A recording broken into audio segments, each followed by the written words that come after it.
Standing here at the center of our nation's power, I can think only of everyone who's been made to feel powerless by their abusers, by a system that failed to protect them. Parents whose children have been murdered by an abusive partner, women who suffered domestic violence yet are not believed, children who've suffered life-altering trauma and post-traumatic stress at the hands of people closest to them. Anyone who's been in those situations will tell you just how far they feel from the power concentrated here in this building. The power to pass laws that might have prevented their pain in the first place. The reason that many people struggle to leave abusive situations is that they've been made to feel worthless.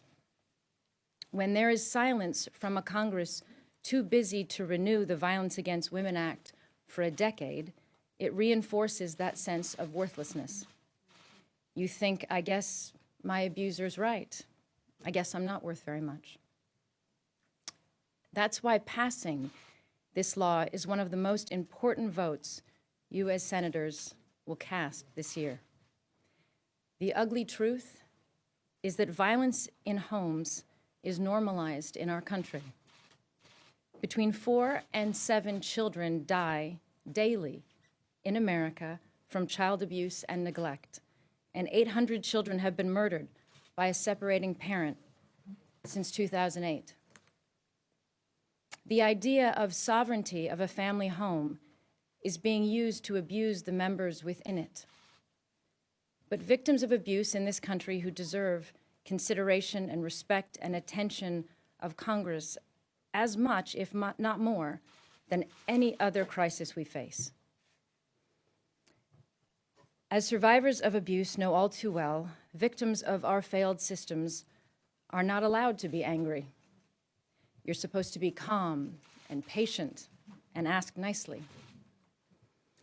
But you try staying calm when it's as if someone is holding your head underwater and you're drowning. Try to stay calm when you're witnessing someone you love being harmed. Try to stay calm if after you were strangled and you find the courage to come forward, you discover that your chances of proving the abuse are now gone because no one took into account the different ways bruising presents on Black and brown skin, and they failed to check properly for signs of injury.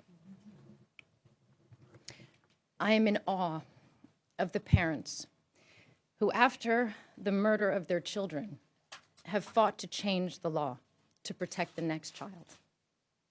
Parents like Anna Estevez, mother of Piki, Kathy Sherlock, mother of Caden. Even though that means reliving every day the horror and pain and loss, and remembering how they begged for help to protect their child and were belittled and ignored.